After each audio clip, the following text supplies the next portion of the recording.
ಕರೆ ಕಂಬಳದ ಕುರಿತು ಈ ಪತ್ರಿಕಾಗೋಷ್ಠಿಯನ್ನು ಕರೆಯಲಾಗಿದೆ. ಈ ಪತ್ರಿಕಾಗೋಷ್ಠಿಗೆ ಆಗಮಿಸಿರುವ ಎಲ್ಲ ಮಾಧ್ಯಮ ಮಿತ್ರರಿಗೆ ಆತ್ಮೀಯವಾದ ಸ್ವಾಗತ.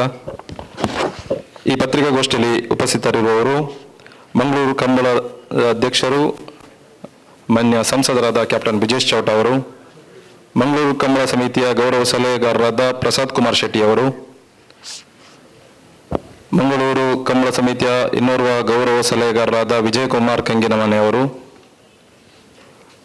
ಕಂಬಳ ಸಮಿತಿ ಉಪಾಧ್ಯಕ್ಷರಾದ ಕಿರಣ್ ಕುಮಾರ್ ಕೋಡಿಕಲ್ ಅವರು, ಇನ್ನೋರ್ವ ಉಪಾಧ್ಯಕ್ಷರಾದ ಸಂಜಯ್ ಪ್ರಭು ಅವರು, ಮತ್ತೋರ್ವ ಉಪಾಧ್ಯಕ್ಷರಾದ ಜೋಲೆಸ್ ಡಿಸೋಜಾ ಅವರು, ಇನ್ನೋರ್ವ ಉಪಾಧ್ಯಕ್ಷರಾದ ವಸಂತ್ ಜೆ ಪೂಜಾರಿ ಅವರು, ಇನ್ನೋರ್ವ ಉಪಾಧ್ಯಕ್ಷರಾದ ನಂದನ್ ಮಲ್ಯ ಅವರು, ಕಂಬಳ ಸಮಿತಿಯ ಸಂಚಾಲಕರಾದ ಸಂತೆಗುತ್ತು ಸಚಿನ್ ಶೆಟ್ಟಿ ಅವರು, ಅದೇ ರೀತಿ ಉಪಾಧ್ಯಕ್ಷರಾದ ಅಜಿತ್ ಬೋಪಾಯ್ ಅವರು, ಇನ್ನೋರ್ವ ಉಪಾಧ್ಯಕ್ಷರಾದ ಅಭಿಷೇಕ್ ರೈ ಅವರು, ಇನ್ನೋರ್ವ ಉಪಾಧ್ಯಕ್ಷರಾದ ಈಶ್ವರ್ ಪ್ರಸಾದ್ ಅವರು, ಕಾರ್ಯದರ್ಶಿಗಳಾದ ಅವಿನಾಶ್ ಸುವರ್ಣ ಅವರು, ಉಪಾಧ್ಯಕ್ಷರಾದ ಗುರುಚಂದ್ರ ಹೆಗಡೆ ಅವರು, ಉಪಾಧ್ಯಕ್ಷರಾದ ಸಾಕ್ಷಾತ್ ಶೆಟ್ಟಿ ಅವರು, ಇನ್ನೋರ್ವ ಉಪಾಧ್ಯಕ್ಷರಾದ ಪ್ರಕಾಶ್ ಗರೋಡಿ ಅವರು. ನಾನು ಸುಜಿತ್ ಪ್ರತಾಪ್, ಮಂಗಲ್ಪಾಡಿ, ಪ್ರಧಾನ ಕಾರ್ಯದರ್ಶಿ, ಮಂಗಳೂರು ಕಂಬಳ ಸಮಿತಿ. ದೃಶ್ಯ ಮಾಧ್ಯಮದ ಬಂಧುಗಳಿಗೆ ಮತ್ತೊಮ್ಮೆ ಪ್ರೀತಿಯ ಸ್ವಾಗತ. ಮಾತೆರೆಗಳ ಸುಲ್ಮೆಲು ಮಂಗಳೂರು ಕಂಬಳ 9ನೇ ವರ್ಷ.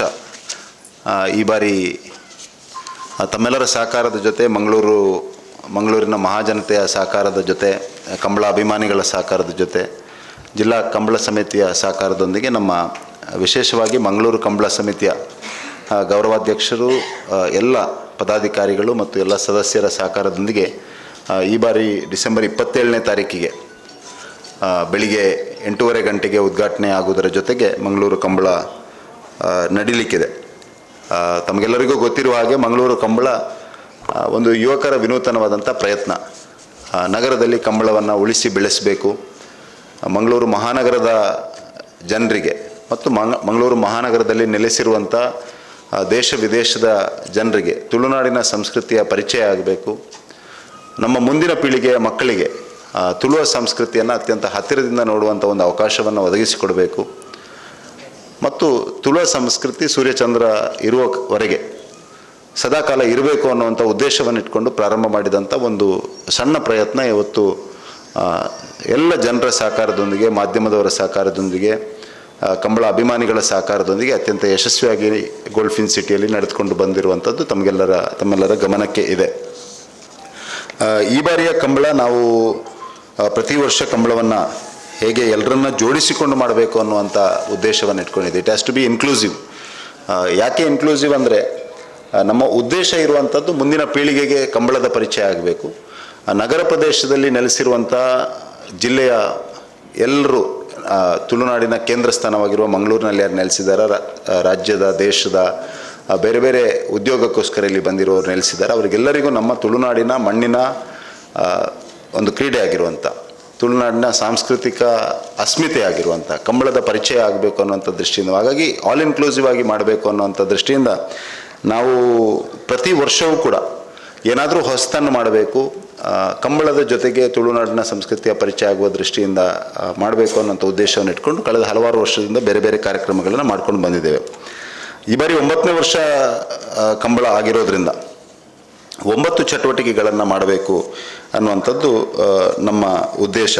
ನವವರ್ಷ ನವವಿಧದ ಕಾರ್ಯಕ್ರಮಗಳನ್ನು ಇಟ್ಟುಕೊಂಡು ಈ ಕಂಬಳವನ್ನು ಮಾಡಬೇಕು ಅನ್ನುವಂಥದ್ದು ನಮ್ಮ ಉದ್ದೇಶ ಇರುವಂಥದ್ದು. ನಾವು ಮೊದಲನೇದಾಗಿ ಈ ವರ್ಷ ರಾಣಿ ಅಬ್ಬಕ್ಕ ಅವರ 500ನೇ ಜನ್ಮ ವರ್ಷಾಚರಣೆಯ ಕಾರ್ಯಕ್ರಮ ಇರೋದರಿಂದ ಒಂದು ರಾಣಿ ಅಬ್ಬಕ್ಕರ ಚಾರಿತ್ರಿಕ ಚಿತ್ರಕಲಾ ಪ್ರದರ್ಶನವನ್ನು ಕಂಬಳದ ಪರಿಸರದಲ್ಲಿ ಮಾಡುವಂಥವರು ಇದ್ದೇವೆ. ವಿಶೇಷವಾಗಿ ತುಳುನಾಡಿನ ಈ ದಿಟ್ಟ ಮಹಿಳೆ ಪರಕೀಯರ ವಿರುದ್ಧ ಹೋರಾಟವನ್ನು ಮಾಡಿದಂಥ ಒಂದು ಹೆಮ್ಮೆಯ ರಾಣಿ ಅವರ ಚಾರಿತ್ರಿಕ ಚಿತ್ರಕಲಾ ಪ್ರದರ್ಶನವನ್ನು ರಾಣಿ ಅಬ್ಬಕ್ಕ ತುಳು ಅಧ್ಯಯನ ಕೇಂದ್ರ ಪ್ರೊಫೆಸರ್ ತುಕಾರಾಮ್ ಪೂಜಾರಿ ಅವರ ನೇತೃತ್ವದಲ್ಲಿ ಪ್ರಾರಂಭ ಆಗಿರುವಂಥ ರಾಣಿ ಅಬ್ಬಕ್ಕ ತುಳು ಅಧ್ಯಯನ ಕೇಂದ್ರದ ಸಹಕಾರದೊಂದಿಗೆ ಮಂಗಳೂರು ಕಂಬಳ ಸಮಿತಿಯ ಒಟ್ಟು ಆ ಪರಿಸರದಲ್ಲಿ ಒಂದು ಚಾರಿತ್ರಿಕ ಚಿತ್ರಕಲಾ ಪ್ರದರ್ಶನವನ್ನು ಮಾಡಲಿಕ್ಕಿದ್ದೇವೆ. ಇದರ ಪ್ರಯೋಜನವನ್ನು ವಿಶೇಷವಾಗಿ ವಿದ್ಯಾರ್ಥಿಗಳು ಪಡಿಬೇಕು ಅನ್ನುವಂಥ ವಿನಂತಿಯನ್ನು ಕೂಡ ಈ ಸಂದರ್ಭದಲ್ಲಿ ಮಾಡ್ತಾ ಇದ್ದೇವೆ. ಇಡೀ ದೇಶದ ಜನರನ್ನು ಬ್ರಿಟಿಷರ ವಿರುದ್ಧ ಹೋರಾಟಕ್ಕೆ ಪ್ರೇರಣೆ ಕೊಟ್ಟಂಥ ನಮ್ಮ ಇಡೀ ರಾಷ್ಟ್ರ ಭಾವದ ಜಾಗೃತಿಯನ್ನು ಮಾಡಿರುವಂಥ ವಂದೇ ಮಾತರಂನ 150ನೇ ವರ್ಷ ಈ ವರ್ಷ ಆಚರಣೆ ಮಾಡ್ತಾ ಇದ್ದೇವೆ. ವಂದೇ ಮಾತರಂನ 150ನೇ ವರ್ಷಾಚರಣೆಯ ನಿಮಿತ್ತವಾಗಿ ಕಂಬಳದ ಅಲ್ಲಿಯೂ ಕೂಡ ಈ 150ನೇ ವರ್ಷಾಚರಣೆಯನ್ನು ನಾವೆಲ್ಲ ಮಾಡಬೇಕು ಅನ್ನುವಂಥ ದೃಷ್ಟಿಯಿಂದ ಒಂದು ಎಲ್ರಿಗೂ ವಂದೇ ಮಾತರಮನ್ನು ಹಾಡಿ ಅದನ್ನು ಅಪ್ಲೋಡ್ ಮಾಡುವಂಥ ಒಂದು ವ್ಯವಸ್ಥೆಯನ್ನು ಅಲ್ಲಿ ಮಾಡ್ತಾ ಇದ್ದೇವೆ. ಅದರ ಜೊತೆಗೆ 150 ವಿದ್ಯಾರ್ಥಿನಿಯರಿಂದ ವಂದೇ ಮಾತರಂನ ಸಾಮೂಹಿಕ ಗೀತೆಯೊಂದಿಗೆ ಈ ಬಾರಿ ಕಂಬಳ ಕೂಟ ಪ್ರಾರಂಭ ಆಗಲಿಕ್ಕಿದೆ. 150 ವಿದ್ಯಾರ್ಥಿನಿಯರು ಒಟ್ಟು ಸೇರಿಕೊಂಡು ಸಂಗೀತದ ಜೊತೆಗೆ ವಂದೇ ಮಾತರಂನ ಗಾಯನವನ್ನು ಮಾಡಿಕೊಂಡು ಕಂಬಳ ಪ್ರಾರಂಭ ಆಗಲಿಕ್ಕಿದೆ ಅನ್ನುವಂಥದ್ದನ್ನು ಕೂಡ ಈ ಸಂದರ್ಭದಲ್ಲಿ ಹೇಳಲಿಕ್ಕೆ ಬಯಸ್ತಾ ಇದ್ದೇನೆ. ನಮ್ಮ ಪ್ರಧಾನಮಂತ್ರಿಗಳು ಒಂದು ಅತ್ಯಂತ ಪರಿಸರ ಸ್ನೇಹಿಯಾಗಿ ಇರಬೇಕು, ಈ ಗಿಡಗಳನ್ನು ಬೆಳೆಸಬೇಕು ಅನ್ನುವಂಥ ದೃಷ್ಟಿಯಿಂದ ಏಕ್ ಪೇಡ್ ಮಾಕಿ ನಾಮ್ ಅನ್ನುವಂಥ ಒಂದು ಕಾರ್ಯಕ್ರಮವನ್ನು ದೇಶದಾದ್ಯಂತ ಮಾಡ್ತಾ ಇದ್ದಾರೆ. ಆ ಕಾರ್ಯಕ್ರಮವನ್ನು ಕೂಡ ನಾವು ನಮ್ಮ ಕಂಬಳದ ಜೊತೆಗೆ ಮಾಡಬೇಕು ಅನ್ನೋಂಥ ಉದ್ದೇಶ ಇದೆ. ಹಾಗಾಗಿ ನಾವು ಗಿಡಗಳನ್ನು ಅಲ್ಲಿ ವಿತರಿಸಿ ಪ್ರತಿಯೊಬ್ಬರೂ ಕೂಡ ತಮ್ಮ ತಾಯಿಯ ಹೆಸರಿನಲ್ಲಿ ಒಂದು ಗಿಡವನ್ನು ನೆಟ್ಟು ಅದನ್ನು ಪೋಷಿಸಿ ಬೆಳೆಸುವಂಥ ಕೆಲಸವನ್ನು ಮಾಡಬೇಕು. ಪರಿಸರ ಸ್ನೇಹಿಯಾದಂಥ ಈ ಕಾರ್ಯಕ್ರಮವನ್ನು ಪ್ರಧಾನಮಂತ್ರಿಯವರ ಸಂಕಲ್ಪದಲ್ಲಿಯೂ ಕೂಡ ಒಂದಾಗಿರುವಂಥ ಈ ಕಾರ್ಯಕ್ರಮವನ್ನು ನಾವು ನಮ್ಮ ಕಂಬಳದ ಕಾರ್ಯಕ್ರಮದ ಜೊತೆ ಜೋಡಿಸಿಕೊಳ್ಳಲಿಕ್ಕಿದ್ದೇವೆ. ವಿಶೇಷವಾಗಿ ನಾವು ಈ ಬಾರಿ ಮಂಗಳೂರು ಕಂಬಳ ಪ್ರಶಸ್ತಿ ಅನ್ನುವಂಥ ಒಂದು ದೃಷ್ಟಿಯಿಂದ ನಾನು ಸಂಸದನಾದ ನಂತರ ಬ್ಯಾಕ್ ಟು ಊರು ಅನ್ನುವಂಥ ಒಂದು ಪರಿಕಲ್ಪನೆಯನ್ನು ಪ್ರಾರಂಭ ಮಾಡಿದ್ದೆ. ಹಾಗಾಗಿ 9ನೇ ವರ್ಷದ ಕಂಬಳದಲ್ಲಿ 9 ಜನ ಬ್ಯಾಕ್ ಟು ಊರಿನ ಆಧಾರದಲ್ಲಿ ಬಂದು ನಮ್ಮೂರಿನಲ್ಲಿ ಉದ್ಯಮವನ್ನು ಇವತ್ತು ಸ್ಥಾಪಿಸಿರುವಂಥ, ವಾಪಸ್ ಮಂಗಳೂರಿಗೆ ಬಂದು ದಕ್ಷಿಣ ಕನ್ನಡಕ್ಕೆ ಬಂದು ಉದ್ಯಮ ಕ್ಷೇತ್ರದಲ್ಲಿ ಯಶಸ್ಸನ್ನು ಪಡೆದಿರುವಂಥ 9 ಜನರಿಗೆ ನಾವು ಮಂಗಳೂರು ಕಂಬಳದಲ್ಲಿ ಅವರನ್ನು ಗೌರವಿಸುವಂಥ, ಸನ್ಮಾನಿಸುವಂಥ ಒಂದು ಕಾರ್ಯಕ್ರಮವನ್ನು ಕೂಡ ಈ ಬಾರಿ ಮಾಡಲಿಕ್ಕಿದ್ದೇವೆ. ನಾನು ಚುನಾವಣೆ ಮುಗಿದ ಕೂಡಲೇ ಒಂದು ಓಲ್ಡ್ ಏಜ್ ಹೋಮ್ಗೆ ಹೋಗಿದ್ದೆ. ಅಲ್ಲಿ ಮಕ್ಕಳಿಲ್ಲದೆ ತಂದೆ ತಾಯಿ ಅಲ್ಲಿರುವಂಥ ದೃಶ್ಯ, ಅವರು ನಮಗೆ ತೋರಿಸಿರುವಂಥ ಪ್ರೀತಿ, ಇದೆಲ್ಲವನ್ನು ಇವತ್ತಿಗೂ ಕೂಡ ನಾನು ನೆನಪಿನಲ್ಲಿ ಇಟ್ಕೊಂಡಿದ್ದೇನೆ. ಅವರನ್ನು ಮಂಗಳೂರು ನಗರದಲ್ಲಿರುವಂಥ ಈ ಓಲ್ಡ್ ಏಜ್ ಹೋಮ್ನಲ್ಲಿ ನೆಲೆಸಿರುವಂಥ ನಿವಾಸಿಗಳನ್ನು ಅವರನ್ನು ಕರ್ಕೊಂಡು ಬಂದು ಅವರಿಗೆ ಕಂಬಳ ತೋರಿಸುವಂಥ, ಕಂಬಳದ ವಾತಾವರಣದಲ್ಲಿ ಇರುವಂಥದ್ದು ಮತ್ತು ಅವರ ಜೊತೆ ಸಮಾಜ ಇದೆ ಅನ್ನುವಂಥ ಒಂದು ತೋರಿಸುವಂಥ ಒಂದು ವಿಶೇಷ ಪ್ರಯತ್ನವನ್ನು ಕೂಡ ನಾವು ಈ 9 ಚಟುವಟಿಕೆಗಳ ಭಾಗವಾಗಿ ಇಟ್ಕೊಂಡಿದ್ದೇವೆ ಅನ್ನುವಂಥದ್ದನ್ನು ಕೂಡ ಈ ಸಂದರ್ಭದಲ್ಲಿ ಹೇಳಲಿಕ್ಕೆ ಬಯಸ್ತಾ ಇದ್ದೇನೆ. ಇದರ ಜೊತೆಗೆ ನಾವೊಂದು 4 ಈ 5 ಚಟುವಟಿಕೆಗಳು ಮತ್ತು 4 ಸ್ಪರ್ಧೆಗಳನ್ನು ಇಟ್ಕೊಂಡಿದ್ದೇವೆ. ಒಂದು ಪ್ರತಿ ವರ್ಷದಾಗಿ ಈ ಬಾರಿಯೂ ಕೂಡ ರಂಗದ ಕೂಟ ಅನ್ನುವಂಥ ಒಂದು ಪೇಂಟಿಂಗ್ ಕಾಂಪಿಟೇಷನ್ ನಡೀಲಿಕ್ಕಿದೆ. ಅದರ ವಿವರಗಳನ್ನು ಆಮೇಲೆ ಕೊಡ್ತಾರೆ. ಇದು ಬೆಳಿಗ್ಗೆ 9 ಗಂಟೆಯಿಂದ ಮಧ್ಯಾಹ್ನದವರೆಗೆ ಈ ಕಾಂಪಿಟೇಷನ್ ವಿವಿಧ ವಿಭಾಗಗಳಲ್ಲಿ ನಡೀಲಿಕ್ಕಿದೆ. ಮಂಗಳೂರು ಕಂಬಳದ ರೀಲ್ ಸ್ಪರ್ಧೆ, ಮಂಗಳೂರು ಕಂಬಳ 2025 ಇದರ ರೀಲ್ ಸ್ಪರ್ಧೆ ಈ ಬಾರಿಯೂ ಕೂಡ ಕಳೆದ ವರ್ಷದ ಹಾಗೆಯೇ ಮುಂದುವರಿಲಿಕ್ಕಿದೆ. ಫೋಟೋಗ್ರಫಿ ಮತ್ತು ಕಂಬಳ ಒಂದಕ್ಕೊಂದು ಪೂರಕವಾಗಿರುವಂಥ ವಿಷಯ. ಇವತ್ತು ಎಲ್ಲಿ ಹೋಗಿ ನೋಡಿದರೂ ಕೂಡ ಕಂಬಳದ ಒಂದು ಫೋಟೋ ಇದ್ದ ಕೂಡಲೇ ಅವರು ಸಮವ್ ಕನೆಕ್ಟೆಡ್ ಟು ಮಂಗಳೂರು. ಮಂಗಳೂರಿನವರು, ಇಲ್ಲ ಮಂಗಳೂರಿನಲ್ಲಿ ಕೆಲಸ ಮಾಡಿದವರು, ಮಂಗಳೂರಿನ ಬಗ್ಗೆ ಪ್ರೀತಿ ಉಳ್ಳವರು. ಅವರ ಯಾವುದೇ ನೀವು ಅಧಿಕಾರಿಗಳ ಅಥವಾ ಎಲ್ಲಿ ಹೋದರೂ ಕೂಡ ಆ ಕಂಬಳದ ಒಂದು ಫೋಟೋಗ್ರಫಿ ಇರ್ತದೆ. ಹಾಗಾಗಿ ಫೋಟೋಗ್ರಫಿಯ ಸ್ಪರ್ಧೆಯನ್ನು ಕೂಡ ನಾವು ಈ ಬಾರಿ ಇಟ್ಕೊಂಡಿದ್ದೇವೆ. ನಾನು ತಮ್ಮ ಮುಖಾಂತರ ವಿನಂತಿಯನ್ನು ಮಾಡ್ತಾ ಇದ್ದೇನೆ, ಇದಕ್ಕೆ ವ್ಯಾಪಕವಾದ ಪ್ರಚಾರವನ್ನು ಕೊಟ್ಟು ದೊಡ್ಡ ಸಂಖ್ಯೆಯಲ್ಲಿ ಫೋಟೋಗ್ರಫಿಯ ಈ ಸ್ಪರ್ಧೆಯಲ್ಲಿ ಕೂಡ ಪಾಲ್ಗೊಳ್ಳಬೇಕು. ಅದರ ವಿವರಗಳನ್ನು ಕೂಡ ಆಮೇಲೆ ಕೊಡ್ತಾರೆ. ಇವತ್ತು ಆರ್ಟಿಫಿಷಿಯಲ್ ಇಂಟೆಲಿಜೆನ್ಸ್ AI ಒಂದು ದೊಡ್ಡ ವಿಷಯ. AIನ ಮುಖಾಂತರ ಟೆಕ್ನಾಲಜಿ, AIನ ಮುಖಾಂತರ ಕ್ರಿಯೇಟಿವಿಟಿ ಮಾಡುವಂಥದ್ದು ತಾವೆಲ್ಲ ನೋಡಿರ್ಬೋದು.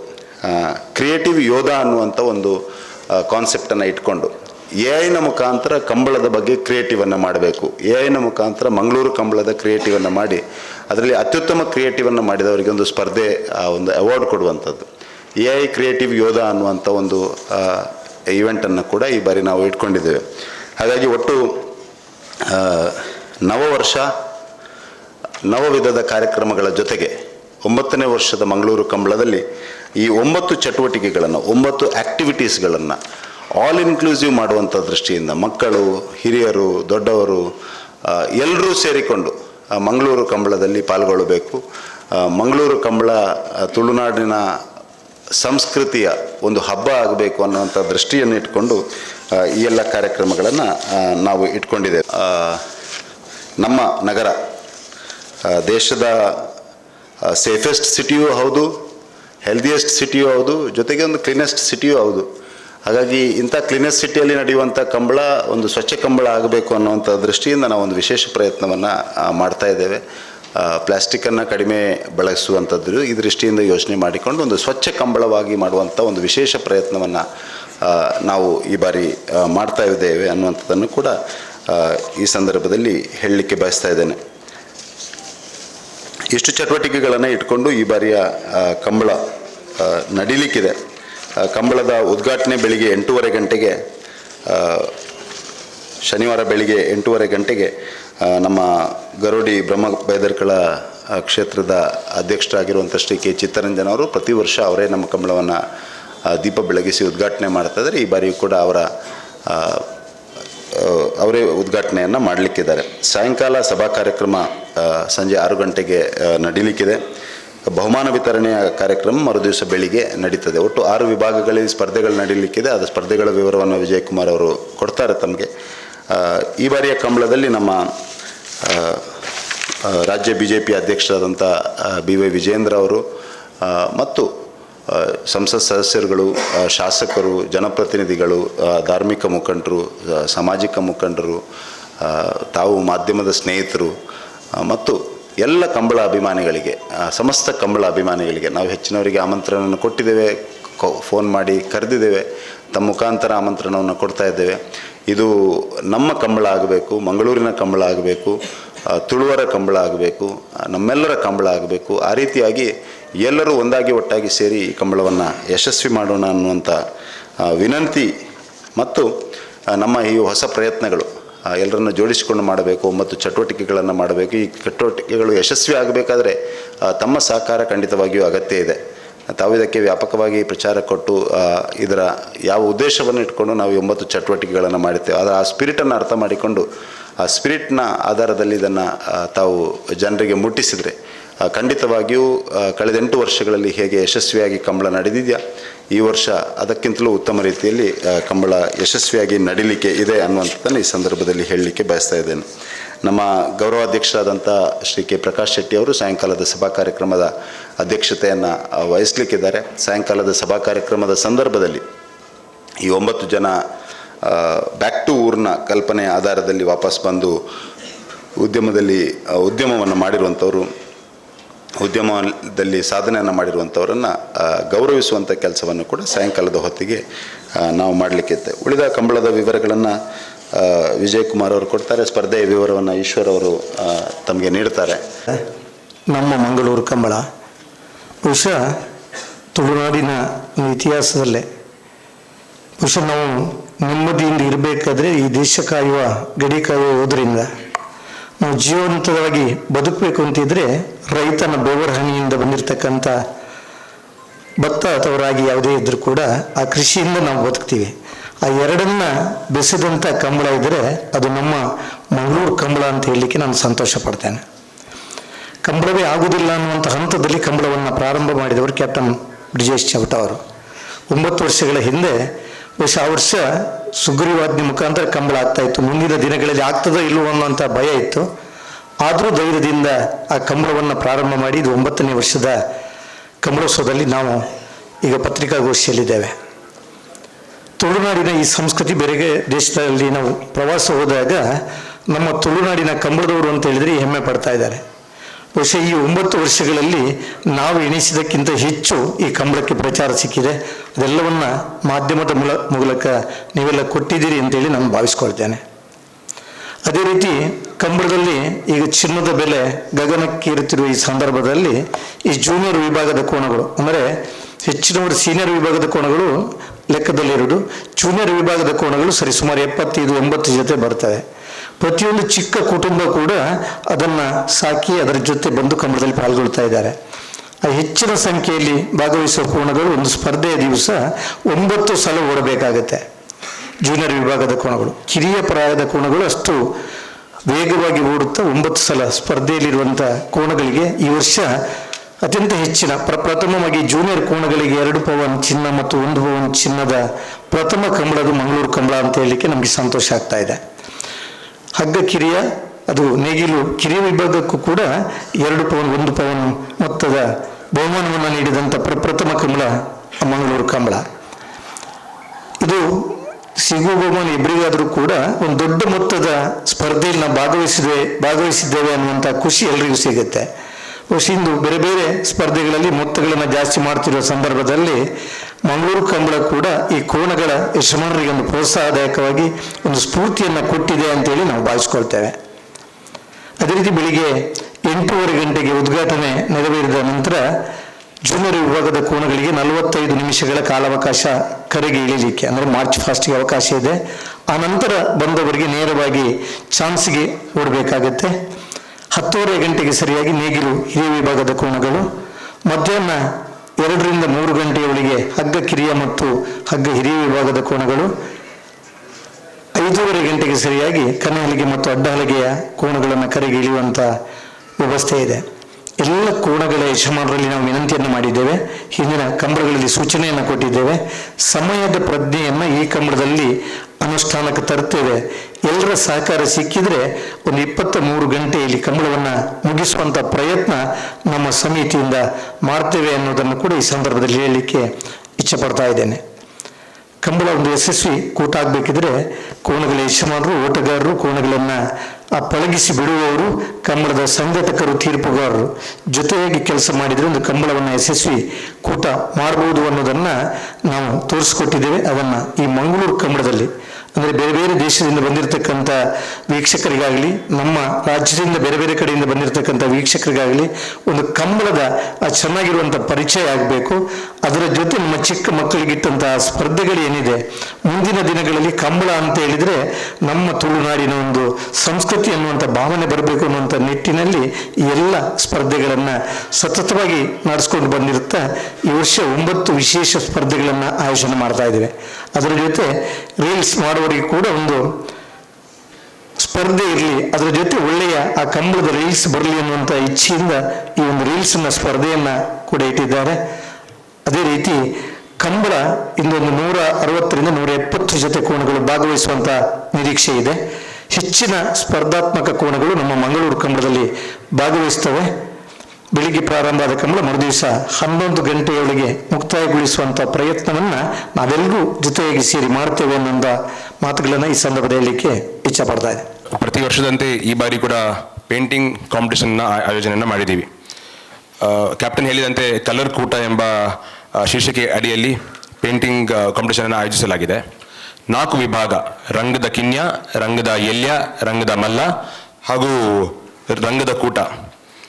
ರಂಗದ ಕಿನ್ಯ ಈ ವಿಭಾಗದಲ್ಲಿ KGಯಿಂದ 4ನೇ ತರಗತಿಯವರೆಗೆ ಆ ಮಕ್ಕಳಿಗೆ ಅವಕಾಶ ಇದೆ.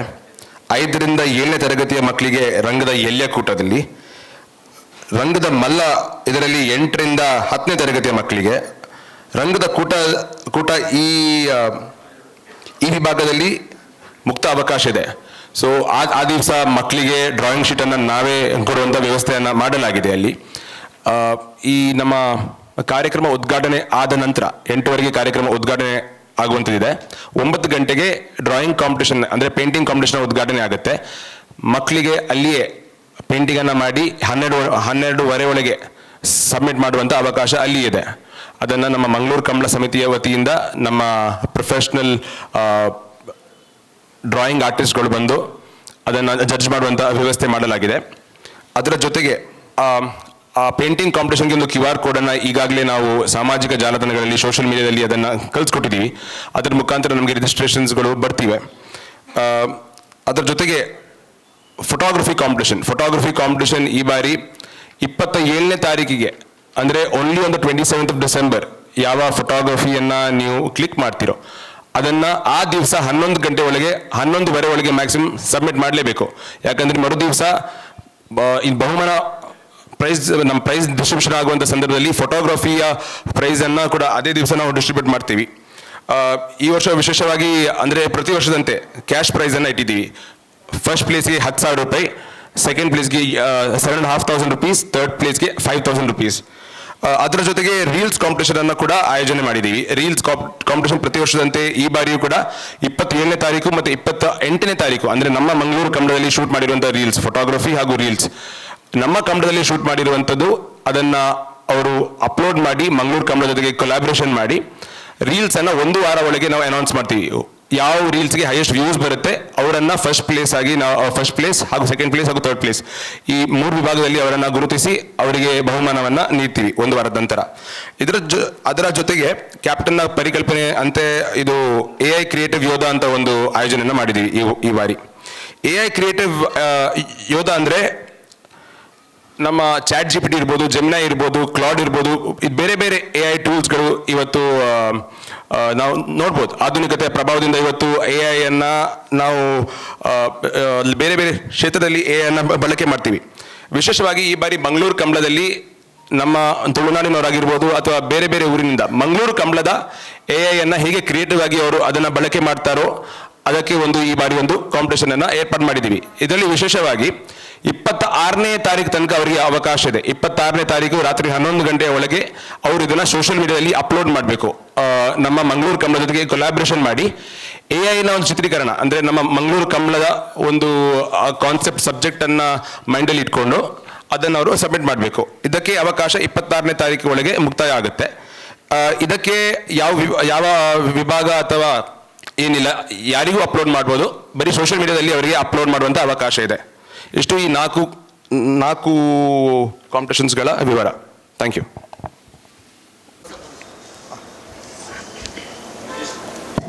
ನಾವು ಕಳೆದ ವರ್ಷವೂ ಒಂದು ಮಾತು ಕೇಳಿದ್ದೇವೆ. ಈ ತುಳುನಾಡಿನಲ್ಲಿ ಬರುವಂಥ ಜಾನಪದ ಕ್ರೀಡೆ, ಈ ಕೋಡಿ ಅಂಕ ಇರ್ಬೋದು, ಈ ಕಂಬಳ ಇರ್ಬೋದು, ಇದಕ್ಕೆ ಆದ್ರೆ ಎಲ್ಲೋ ಒಂದು ಕಡೆಯಲ್ಲಿ ಒಂದು ಕಡೆಯಲ್ಲಿ ಮಾಡಬೇಕಾದ್ರೆ ಅಥವಾ ಕಾನೂನಿನ ಒಂದು ಯಾವುದೋ ಒಂದು ಚೌಕಟ್ಟಿನ ಆಧಾರದ ಮೇಲೆ ಅದನ್ನು ನಿಲ್ಲಿಸುವಂಥ ಪ್ರಯತ್ನ ಆಗ್ತಿದೆ. ಯಾಕೆ ಕಂಬಳ ಅಥವಾ ಈ ತುಳುನಾಡಿನ ಜಾನಪದ ಕ್ರೀಡೆಗಳು, ಯಾಕಂದ್ರೆ ಇಲ್ಲಿನ ಮೂಲ ಅದೇ. ಆ ಕಾರಣಕ್ಕಾಗಿ ಯಾಕೆ ಇದನ್ನು ಒಂದು ಕಾನೂನಿನ ಚೌಕಟ್ಟಿನೊಳಗೆ ಒಂದು ನಿಯಮ ನೀತಿ ಅಥವಾ ಒಂದು ಕಾನೂನಾಗಿ ಪರಿವರ್ತಿಸಲಿಕ್ಕೆ ಜನಪ್ರತಿನಿಧಿಯಾದ ನಿಮಗೆ ಅಂದರೆ ತುಂಬ ಜನ ಇದ್ದಾರೆ, ಎಲ್ಲ ಜನಪ್ರತಿನಿಧಿಗಳು ಅವರದೇ ಒಂದಂಥ ಕಂಬಳ ಇನ್ನಿತರ ಯಾವುದೋ ಒಂದು ಆಯೋಜನೆ ಮಾಡ್ತಾ ಇದ್ದಾರೆ. ಯಾಕೆ ಇದು ಒಂದೇ ಚೌಕಟ್ಟಿನಲ್ಲಿ ಒಂದು ಕಾನೂನು ಮಾಡಲಿಕ್ಕೆ ಸಾಧ್ಯ ಆಗಲಿಲ್ಲ ಅಂತೇಳಿ? ಅಲ್ಲ, ಯಾಕೆ ಸಾಧ್ಯ ಆಗಲಿಲ್ಲ ಅನ್ನುವಂಥ ಪ್ರಶ್ನೆಗೆ ನಾನು ಉತ್ತರ ಕೊಡಲಿಕ್ಕೆ ಕಷ್ಟ ಆಗ್ಬೋದು. ಬಟ್ ಮಾಡಬೇಕು ಅನ್ನೋಂಥರ ಬಗ್ಗೆ ನಾನು ಖಂಡಿತವಾಗಿಯೂ ಇದೆ. ಒಂದು, ನೀವು ಇತ್ತೀಚೆಗೆ ಗಮನಕ್ಕೆ ಬಂದಿರ್ಬೋದು, ತಮ್ಮದು ಸನ್ಮಾನ್ಯ ಪ್ರಧಾನಮಂತ್ರಿ ನರೇಂದ್ರ ಮೋದಿ ಅವರು ಜನ್ ವಿಶ್ವಾಸ್ ಬಿಲ್ ಅಂತ ಒಂದು ತರ್ತಾ ಇದ್ದಾರೆ. ಈ ಜನ್ ವಿಶ್ವಾಸ್ ಬಿಲ್ನ ಮೂಲ ಉದ್ದೇಶ ಏನಂದರೆ ಈಸ್ ಆಫ್ ಲಿವಿಂಗ್. ಜನರು ಸುಲಭದಲ್ಲಿ ಬದುಕುವಂತಾಗಬೇಕು, ಕಾನೂನುಗಳು ಅವರ ಬದುಕಿಗೆ ಪೂರಕವಾಗಿರಬೇಕು, ಕಾನೂನುಗಳು ಒಬ್ಬನಿಗೆ ಬಿಸ್ನೆಸ್ ಮಾಡಲಿಕ್ಕೆ ಪೂರಕವಾಗಿರಬೇಕು. ಈ ಆಧಾರ ಈಸ್ ಆಫ್ ಬಿಸ್ನೆಸ್ ಮತ್ತು ಈಸ್ ಆಫ್ ಲಿವಿಂಗ್ನ ಆಧಾರದಲ್ಲಿ ಜನ್ ವಿಶ್ವಾಸ್ ಬಿಲ್ ತರ್ತಾ ಇದ್ದಾರೆ. ಅದೇ ರೀತಿ ಹಿಂದೆ ನಮಗೆ ಪೇಟಾದವರು prevention of cruelty to animals ಅಂತಂದು ಆ್ಯಕ್ಟ್ ಏನಿದೆಯಾ, ಆ ಆ್ಯಕ್ಟ್ನಲ್ಲಿರುವಂಥ ಕೆಲವೊಂದು ವಿಷಯಗಳನ್ನ ತೆಗೆದುಕೊಂಡು ಕಂಬಳ ಮತ್ತು ಜಲ್ಲಿಕಟ್ಟುವನ್ನು ಬ್ಯಾನ್ ಮಾಡಿದರು. ಸುಪ್ರೀಂ ಕೋರ್ಟಿಗೆ ಹೋಗಿ ಬ್ಯಾನ್ ಮಾಡಿದರು. ಸುಪ್ರೀಂ ಕೋರ್ಟ್ ಅಥವಾ ಯಾವುದೋ ಸಂಸ್ಥೆಗಳನ್ನು ಕಾನೂನಿನ ಆಧಾರದಲ್ಲಿ ನಡೆಯುವಂಥದ್ದು. ಈಗ ಆ ಸಂದರ್ಭದಲ್ಲಿ ಇಡೀ ಜಿಲ್ಲೆಯಲ್ಲಿ ಅದರ ವಿರುದ್ಧ ಒಂದು ವಾತಾವರಣ ಇದು ಮಾಡಿ ಎಲ್ಲ ಜನಪ್ರತಿನಿಧಿಗಳು ಸೇರಿಕೊಂಡು ಪ್ರಾಯಶಃ 16-17 ಸಂದರ್ಭದಲ್ಲಿ ಇರ್ಬೋದು, 16 ಆ ಸಂದರ್ಭದಲ್ಲಿ ಒಂದು ಅಧಿಸೂಚನೆಯನ್ನು ತಂದು ಅದಕ್ಕೆ ಅಮೆಂಡ್ಮೆಂಟನ್ನು, ಆ್ಯಕ್ಟಿಗೆ ಅಮೆಂಡ್ಮೆಂಟನ್ನು ತಂದು ಕಂಬಳ ಮತ್ತು ಜಲ್ಲಿಕಟ್ಟು ನಡೆಯುವ ರೀತಿಯಲ್ಲಿ ಆಯಿತು. ಇವತ್ತು ಕೋಳಿ ಅಂಕಕ್ಕೆ ಬಂದಿರುವ ಕಾರಣಕ್ಕೆ ಮತ್ತೊಮ್ಮೆ ಆ ಪ್ರಶ್ನೆಗಳು ಎದ್ದಿದೆ. ಖಂಡಿತವಾಗಿಯೂ ನಾನು ಮೊನ್ನೆ ಪತ್ರಿಕಾಗೋಷ್ಠಿ ಮಾಡುವಂಥ ಸಂದರ್ಭದಲ್ಲಿ ಕೂಡ ಹೇಳಿದ್ದೆ, ಇವತ್ತು ಕೂಡ ಹೇಳ್ತಾ ಇದ್ದೇನೆ. ನಾವೆಲ್ಲ ಜನಪ್ರತಿನಿಧಿಗಳು ಸೇರಿ ನಮ್ಮ ಸಂಸ್ಕೃತಿಯನ್ನು ಕಾನೂನಿನ ಚೌಕಟ್ಟಿನ ಒಳಗಡೆ ತರುವಂಥ ದೃಷ್ಟಿಯಿಂದ ಒಂದು ಸೀರಿಯಸ್ ಆದ ಚಿಂತನೆ, ಒಂದು ವಿಮರ್ಶೆ ಆಗಬೇಕಾದ ಅವಶ್ಯಕತೆ ಇದೆ. ಖಂಡಿತವಾಗಿಯೂ ಅದನ್ನು ಇವತ್ತು ರಾಜಕೀಯ ಮಾತನಾಡೋದಂತಲ್ಲ, BJP ಇದರ ಬಗ್ಗೆ ಕಮಿಟೆಡ್ ಇದೆ. BJP ಎಲ್ಲ ಜನಪ್ರತಿನಿಧಿಗಳು ಸೇರಿ ಮುಂದಿನ ದಿವಸಗಳಲ್ಲಿ ಕಾನೂನಿನ ಚೌಕಟ್ಟಿನ ಒಳಗಡೆ ನಮ್ಮ ಸಾಂಸ್ಕೃತಿಕ ಪರಂಪರೆ ಉಳಿಸಿ ಬೆಳೆಸುವ ದೃಷ್ಟಿಯಿಂದ ನಮ್ಮ ಪ್ರಧಾನಮಂತ್ರಿಗಳು ವಿಕಾಸ್ ಬಿ ವಿರಾಸತ್ ಬಿ ಅಂತ ಹೇಳ್ತಾರೆ. ಹಾಗಾಗಿ ವಿರಾಸತ್ತನ್ನು ಉಳಿಸಿಕೊಳ್ಳುವ ದೃಷ್ಟಿಯಿಂದ ಖಂಡಿತವಾಗಿ ನಮ್ಮ ಪ್ರಯತ್ನವನ್ನು ನಾವು ಮಾಡ್ತೇವೆ. ಈಗ ಮತ್ತೊಂದು, ಈಗ ಸರ್ಕಾರ ಕೋರ್ಟ್ ಸ್ಪಷ್ಟವಾಗಿ ಹೇಳಿದೆ, ಕಂಬಳ ಆ್ಯಕ್ಚುಲಿ ಅದಕ್ಕೆ ಕಾನೂನಿನ ಸ್ವಲ್ಪ ಸಡಿಲಿಕೆ ಕೊಟ್ಟಾಗ 24 ಗಂಟೆ ಒಳಗೆ ಅದನ್ನು ಮುಗಿಸಬೇಕು ಅಂತ ಹೇಳುವಂಥ ಒಂದು ನಿಯಮದ ಆಧಾರದ ಮೇಲೆ ಕಂಬಳ ಮಾಡಲಿಕ್ಕೆ ಆಯೋಜಕರಿಗೊಂದು ಅವಕಾಶ ಕೊಟ್ಟಿದೆ. ಇದೇ ಕಾರಣವನ್ನು 24 ಗಂಟೆ ನಂತರ ಪೊಲೀಸ್ ಬಲಪ್ರಯೋಗದ ಮೂಲಕ ಅದನ್ನು ನಿಲ್ಲಿಸಿದರೆ ನಿಮ್ಮ ಮುಂದಿನ ನಿರ್ಧಾರ ಏನು? ಅಲ್ಲಿ ಅರ್ಧಕ್ಕೆ ನಿಂತಾಗೆ ಆಗ್ತದಲ್ಲ, ಅದೇ 24 ಗಂಟೆ ಕೆಳಗೆ ನಿಲ್ಲಿಸಬೇಕು, ಮುಗಿಸ್ಬೇಕು. ಸಾಧ್ಯ ಆಗದೇ ಇದ್ದಾಗ, ಜಾಸ್ತಿ ಆದಾಗ ನಿಮ್ಮ ನಿರ್ಧಾರ ಏನಾಗಿರ್ತದೆ ಅಂತ, ಕಂಬಳ ನಿಲ್ಲಿಸಬೇಕು ಅಥವಾ ನಾನು ಆಗಲೇ ಹೇಳಿದಾಗೆ ಇದರ ಬಗ್ಗೆ ಒಂದು ಸೀರಿಯಸ್ ಆದ ವಿಮರ್ಶೆ ಆಗಬೇಕು, ಚಿಂತನೆ ಆಗಬೇಕು, ಎಲ್ಲರೂ ಕೂತ್ಕೊಂಡು ಮಾತನಾಡಬೇಕಾಗ್ತದೆ. ಈಗ ಇವತ್ತು ಕಂಬಳ, ನಾಳೆ ಕೋಳಿ ಅಂಕ, ನಾಳೆ ಇನ್ನೊಂದು ಯಾವುದೋ ಬರ್ತದೆ, ನಾಳೆ ನಮ್ಮ ಮನೆಯಲ್ಲಿ ನೀವು ಆರತಿ ತೆಗೆಯುವಾಗ ಹೀಗೆ ತೆಗಿಬಾರ್ದು ಹೀಗೆ ತೆಗಿಬೇಕು ಅಂತ ಹೇಳುವಂಥವ್ರು ಇದ್ದಾರೆ. ಸಮಸ್ಯೆ ಈ ರೀತಿಯ ವ್ಯಕ್ತಿಗಳ ಮಧ್ಯೆ ನಾವು ಬದುಕ್ತಾ ಇದ್ದೇವೆ. ಹಾಗಾಗಿ ಇದರ ಬಗ್ಗೆ ಒಂದು ಸೀರಿಯಸ್ ಆದ ವಿಮರ್ಶೆ, ಚಿಂತನೆ ನಡೆದು ಕಾನೂನು ಅದಕ್ಕೆ ಪೂರಕವಾಗಿ ಆಗುವಂಥ ದೃಷ್ಟಿಯಿಂದ ನಮ್ಮ ಪ್ರಯತ್ನವನ್ನು ನಾವು ಮಾಡ್ತೇವೆ.